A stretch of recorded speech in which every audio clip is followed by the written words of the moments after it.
Hi guys and welcome back to my channel. Excuse me for looking a mess. It's like early in the morning. It's not even 6 o'clock in the morning, and I was getting ready for work, and I thought, you know what? I'm trying to put up one video this whole week. So I thought I'd just come back to you with my first book review, okay?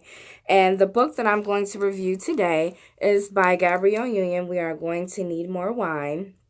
This book was a phenomenal. When I say phenomenal, it was an amazing read. It was almost like you were talking to Gabrielle, like face to face. It was so relatable. It hit up topics such as colorism, racism, love, self-love, self-acceptance, and she also goes a little bit deeper talking about her relationship with and for those of you that didn't know, she's married to Dwayne Wade. So he has children. She discusses her relationship with him and with his children, which she is a fabulous stepmom, by the way. And if you guys hadn't heard, this week she welcomed a daughter into the world via surrogate. So congratulations is in order for Gabrielle Union. But overall, this was a really, really amazing book. I literally cried.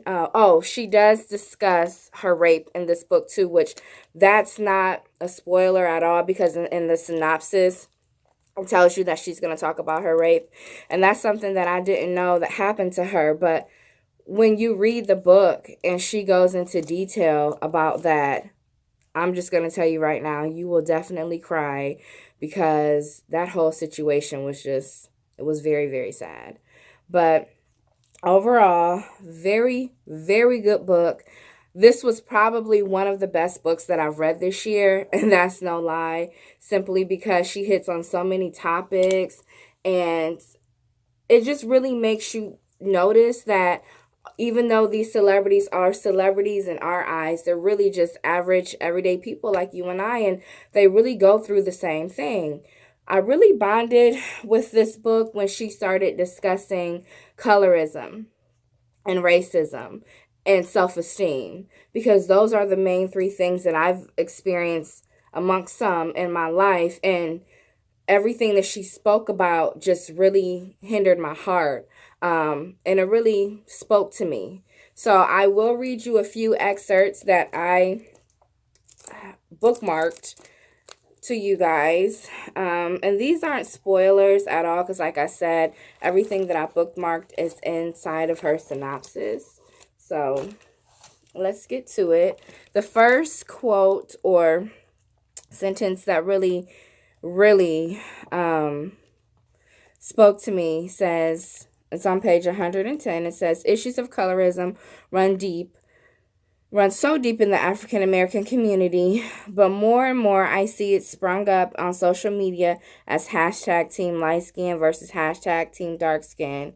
It's an age-old us against us oversimplification that boils down to the belief that the lighter your skin tone, the more valuable and worthy you are. The standard of beauty and intelligence that has historically been praised by the oppressor has been adopted by the oppressed. Okay, she's speaking true facts in this, okay? And then the next part that really, really spoke to me, and because growing up, I have a lot of cousins, and my cousins are lighter skinned than me. So growing up, I always felt some type of way about being dark skinned but having light skinned cousins that I thought were just way prettier than me and had more stuff going on than myself. So this next part that I'm about to read from her book, it really shed a lot of light on how I was feeling. And it just overall made sense to me. So this one is on page 111.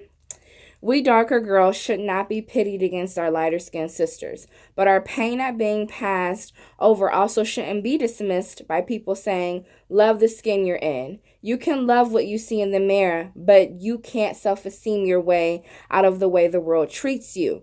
Not when we are made to feel so unloved and exiled to the other end of the beauty spectrum.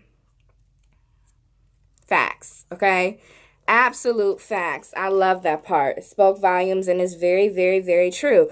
People tell us to love the skin that we're in, but meanwhile, we have people not liking us. It's red bone this, red bone that. So a lot of people think light skin is in, but you know, it's nice to know that she really, really experienced that too, you know?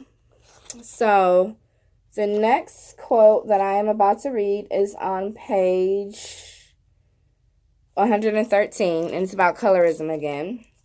Dark skin is weaponized and continually used against us day to day. What if it's not simply preference or acquiring a status symbol, but a learned tactic of survival? That spoke volumes. And then the next quote is, we talked about the disconnect between the adoration so many black men shower on their mothers and grandmothers and their refusal to spend the rest of their lives with the woman who resembles her cue. Why isn't the same type of woman good enough or even worth considering? That right there.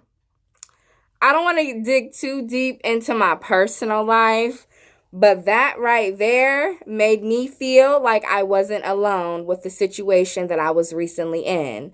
So it spoke volumes. It definitely spoke volumes.